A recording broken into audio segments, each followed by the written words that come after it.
Hallo zusammen, schön, dass ihr da seid. Lasst uns gemeinsam auf den Sunday Preview Artikel schauen und auf die Dinge, die uns ab dem 9. August in den Vorbestellungen zur Verfügung stehen werden.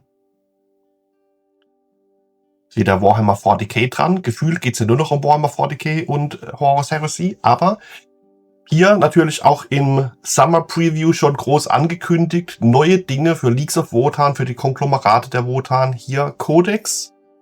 Auch da muss ich leider wieder sagen, gefällt mir eigentlich der Standard-Codex-Cover wieder besser als das der Collectors Edition. Aber gut, ist Geschmackssache.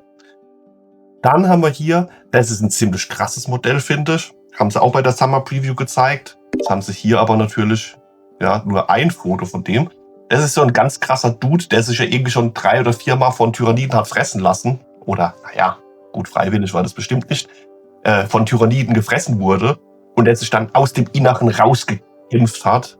Ja, dieser krasse Dude. Und hat sich dann so einen Kapuzenumhang aus Tyrannidenüberresten geschneidert. Finde ich Hammer, das Modell. Das suche ich mal noch Fotos aus. Weil dann sieht man das so von der Seite und von hinten viel besser. Das ist ein cooles Modell, finde ich. Der hat was. Dann geht's weiter mit dem verrückten Professor. Absolut geniale Frisur. Die Waffe sieht Hammer aus, finde ich. Ja, hier auch optionaler Zusammenbau mit dem Helm. Das hat auch so seinen Charme, aber hier das mit der Frisur, das ist einfach genial. Ich weiß es nicht, die Augen, die stören mich da ein bisschen. Ist natürlich ein Hammer-Paintjob, aber irgendwie sieht der Zug krank aus. Vielleicht sind es auch irgendwie so Cyberlinsen oder sowas. Keine Ahnung. Aber das ist ein krasser Professor. Arkanist-Gutachter. Dann gibt's hier Memnir-Stratege. Ja, der ist so was haben sie hier? Mastermind. Ja, der schaut halt alle Züge voraus. Hier sind wohl auch überall so Gehirn-Computer-Dinger drin. Und dann hat er halt hier auf Hüfthöhe immer so extra kleine Mini-Hände, die was in so ein Buch schreiben können. Ja, der ist auch ganz lustig. Finde ich jetzt nicht ganz so geil, aber dann, das war ja auch so krass. Das ist ja eine Art Artillerie, das sind so Mörser, aber die verschießen ihre Munition unterirdisch. Klingt absolut hirnrissig, aber passt irgendwie. Passt zu so Zwergen. Ja? Da sieht man auch hier die Munition, so kleinen Bohrköpfen. Erinnert mich irgendwie voll an Teenage Mutant Ninja Turtles von früher. Ja, und die schießen halt so hochexplosive Teile durchs Erdreich. Ja, bohrt sich dann durch und dann vorm Feind bohrt sich dann raus und explodiert. Wer kommt auf so Ideen, ey? Ich find's geil. Und dann hier die alle hier, muskulös, Tanktops irgendwie. Hier so eine Stahlplatte am Kopf. Sieht so halb aus wie so ein Terminator. Ja, auch. Ich finde, die sind schon geil. Dann natürlich hier Eisenkind-Stahlwerker. Und dann kann man die hier in 2 Varianten bauen. Genau, einmal hier Fernkampf, Desintegratoren. Und dann da nochmal mit Plasmaschwertern. Genau. Hier auch Energiefaust. Aber ich glaube, das sind einfach autarke Kampfmaschinen. Da steckt jetzt kein Zwerg drin. Dann, dieses Gefährt halt. Ja, ist halt ein Antigraf-Gefährt. Da bin ich mir jetzt auch nicht sicher, ob mir das Modell gefällt. Es passt irgendwie. Kann man zumindest auch in 2 Varianten bauen. Einmal mit einer fetten Knarre hier. So, Magna-Beschleunigungskanone. Gatling-Kanone. Oder eben hier mehr in so einer Transporter-Variante. Da können hinten drauf dann noch ein paar Leute drauf. Das geht hier oben jetzt nicht. Jo, ich weiß nicht. Das haut mich jetzt nicht so vom Hocker. Es sieht stimmig aus für die Armee, aber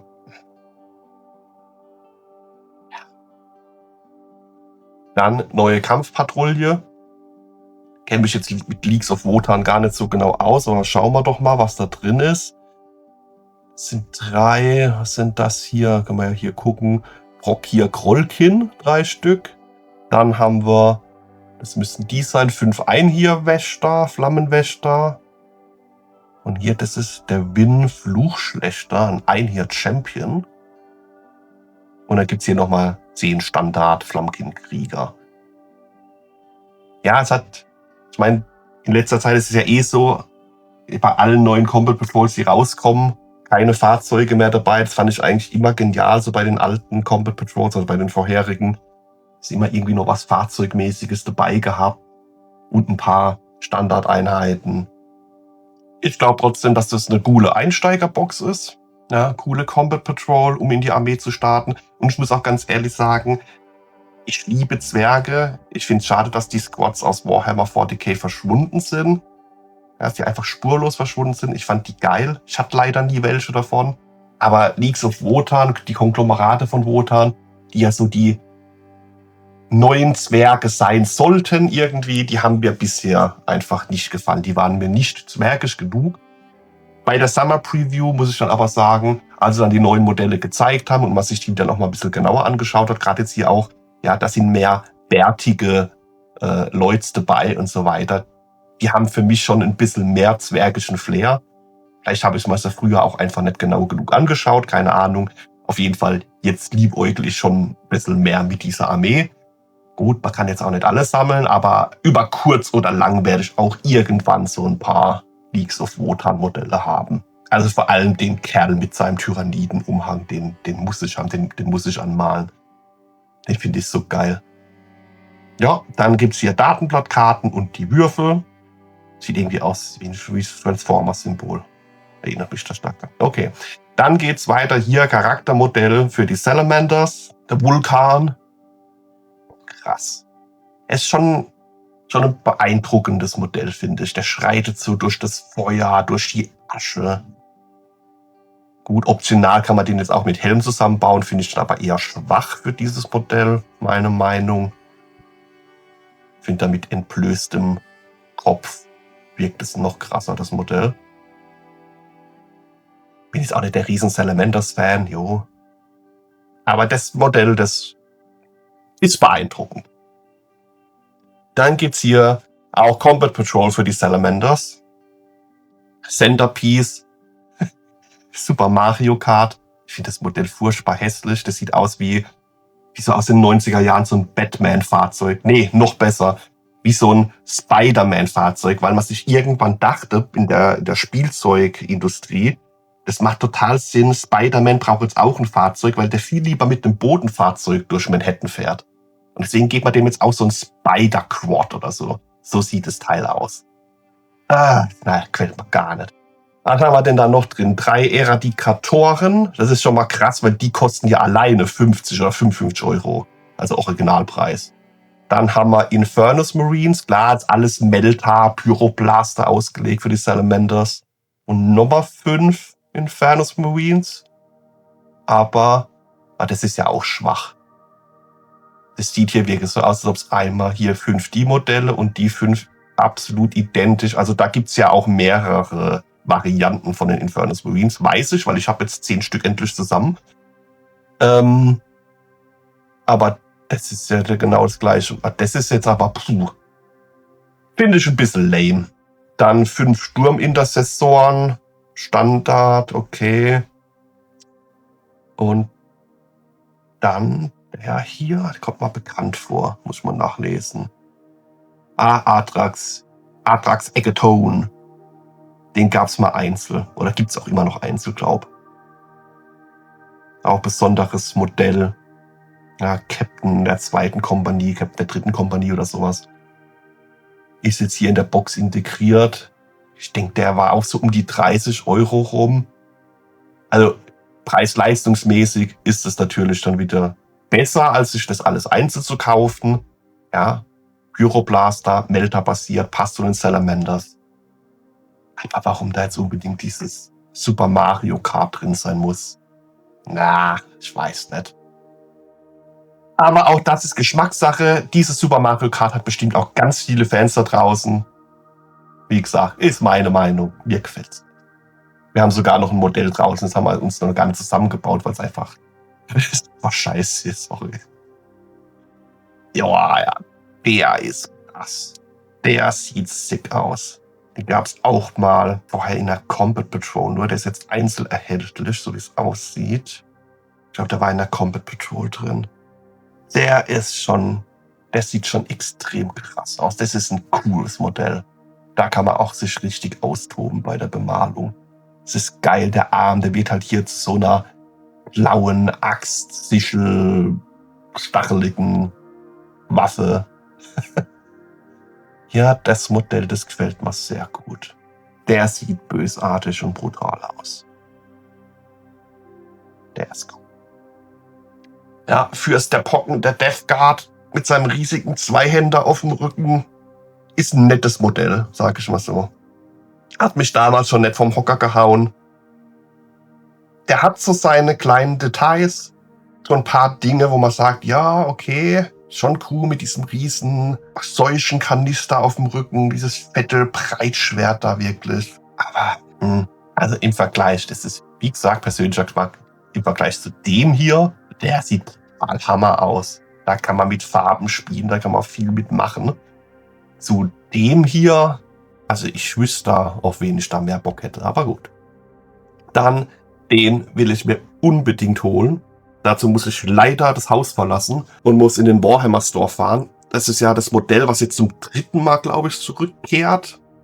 Zur Feier des 500. GW-Stores, der irgendwie weltweit eröffnet wurde. Ich glaube, so irgendwie war das. Kann man sich auch ab dem 9. August, also am kann man sich also auch ab dem Samstag, den 9. August, organisieren. Und ja, der ist zwar jetzt hier als Ultramarine angemalt, aber den werde ich für meine Blood Angels verwenden, weil die allererste Variante, also ich denke, dass es die allererste Variante dieses Modells hier ist, habe ich von meinem Dad geschenkt bekommen vor 25 Jahren oder so, roundabout, keine Ahnung. Das war mein Captain Primor, blende ich mal hier noch ein. Das war mein damaliger Anführer meiner Blood Angels. Ja, Paintjob ist schlimmer, als ich es in Erinnerung hatte, aber gut, das war er. Hier auch Energiefaust, meisterhafter Bolter und den will ich einfach, das wird mein neuer Captain Primor. Da freue ich mich so drauf. Und dann die beiden mal im Vergleich zu sehen. Alte Modell, das ist saugeil, ich finde es nach wie vor saugeil, ja, und es ist halt einfach ein Erinnerungsstück. Also das ist wirklich so ein krasses Erinnerungsstück, da weiß ich noch, das habe ich von meinem Dad bekommen. Das war der Anführer meiner Blood Angels. Da war ich so stolz drauf. Der hat das Banner selbst mit Bleistift und Buntstiften da gemalt und geil. Und dann, ja, 25 Jahre, 30 Jahre später dann nochmal das Modell in neu, mit neuen Farben und Techniken und Skills dann anmalen. Und ach, das wird geil, da freue ich mich drauf. Die Gefahr ist natürlich auch, wenn man dann in einem Games Workshop Store ist, so geht's mir immer, man sieht halt dann doch immer, da könnte man noch hier, ich bräuchte noch den Panzer und vielleicht könnte ich hier noch und so ein Tyrannofex wäre ja vielleicht auch noch geil. Und dann, das haben die hier auch noch. Und dann gehst du da wieder mit ein paar 100 Euro raus, wenn es langt. Also da muss ich mich echt gut zurückhalten. Dann nehme ich am besten auch meine Frau mit, die dann mir dann auf die Finger haut. Okay, weiter geht's. Warhammer The Old World, Auftragsfertigung, Königreich Bretonia. Ja. Das sind halt diese ganz alten Skulpts, die haben was, ja. Das ist. Ja. Das ist schon. Ja, ich glaube, um das wirklich haben zu wollen, muss man vorher schon auch, also damals auch Bretonia gespielt haben. Ich finde es süß. Ich glaube, das trifft es ganz gut. Ich finde es einfach süß, aber ja. Diese Bögen, ich bin echt froh. Ja, man schwelgt ja oft in Erinnerungen, früher war alles besser und sonst wie. Und es ist auch bei den alten Erinnerungsstücken definitiv so, weil man da einfach auch ja, sehr viele Erinnerungen und schöne Momente damit verbindet, das ist klar. Aber wir können echt froh sein, dass sich das ganze Tabletop-Hobby auch außerhalb der Games Workshop-Blase natürlich so krass weiterentwickelt hat. Es ist heute viel geiler, als es noch damals war. Dann Black Library, Lords of Silence, Schwur des Großkarls, ja natürlich, ja, Leagues of Wotan, da muss natürlich dann hier auch in allen möglichen Sprachen da Romane dazu raus, Final Deployment, ist als Paperback, E-Book und MP3 verfügbar, also als Hörbuch, Deathworld, ne? Paperback und E-Book auf Französisch. Okay, ein Scarabeus Plüsch, hier, Plüschrobo. Ja, da muss ich auch sagen, den Squig, diesen orange-roten Squig, den Theodor sich da irgendwann mal geholt hat, der ist schon genial. Er sieht schon goldig aus. Aber es ist halt ein Stofftier. Gut, könnte man auch argumentieren, jo, du gibst dein ganzes Geld für Plastik aus. Aber jo, lassen wir einfach mal so stehen. Und dann gibt es natürlich hier wieder ganz viel tolles Zeug bei Warhammer Plus. Und das war's zur Sunday Preview. Einiges Neues dabei. Jetzt nicht viel überraschend Neues. Ja, wer die Summer Preview gesehen hat, hat die ganzen Modelle schon vorher gesehen und vorgestellt bekommen. Jetzt sind sie halt dann in der Vorbestellung ab Samstag, den 9. August. Meine Meinung, Leagues of Wotan, geil. Ist cool, dass die viele neue, coole Modelle auch bekommen. Dass da wirklich mal auch die Range erweitert wird. Und die haben ja immer noch relativ wenig Zeug. Ja. Roundabout haben die ja dann vielleicht 15 verschiedene Einheiten, 20 verschiedene Einheiten. Schätze ich einfach mal so in den Raum gestellt. Ne? Es ist immer noch nicht vergleichbar mit Space Marines, Tyranniden und Co. Aber es ist auf jeden Fall mal cool, dass die was bekommen. Mich wundert's, Drukhari, also Dark Eldar, immer noch total vernachlässigt. Mal gucken, was da passiert, ob die überhaupt in der 10. Edition noch was bekommen. Schauen wir mal. Aber für Leagues of Wotan hammergeil. Ich bin auf jeden Fall dieser Armee jetzt auch freudiger gegenübergestellt, um es mal so zu sagen. Ich kann mir das jetzt echt gut vorstellen, mal das ein oder andere Modell von denen anzumalen, auch wenn ich noch nicht weiß, Farbschema mäßig und habe mich mit denen ja auch noch gar nicht beschäftigt. Aber lange Rede, kurzer Sinn, Leagues of Wotan finde ich cool. Salamanders, jo, wenn man da Bock drauf hat, ist jetzt nicht mein Favorite Chapter, aber ich habe auch schon genug Space Marine geruscht. Aber auch da, wenn man mit Salamander starten will, gutes Preis-Leistungs-Verhältnis, Auftragsfertigung für Old World. Jo, als Fan definitiv. Ich brauche es jetzt nicht. Ich bin auch froh, dass da diesmal relativ wenig dabei ist, wo ich jetzt sage, boah ja, da muss ich unbedingt zuschlagen. Den hieße, guck nochmal, den Buri da, den werde ich mir schnappen. Ich glaube, den Buri brauche ich wirklich. Da habe ich Bock drauf. Und wenn es nur als einzelnes Modell ist. Man muss ja nicht gleich hier eine komplette Armee kaufen. Nee, braucht man nicht. Aber den Buri da habe ich Bock drauf, den anzumalen. Ja, das war's zur Summer Preview.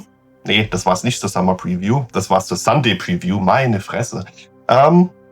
Schön, dass ihr dabei wart. Danke fürs Zuschauen. Lasst ein Like da, abonniert den Kanal.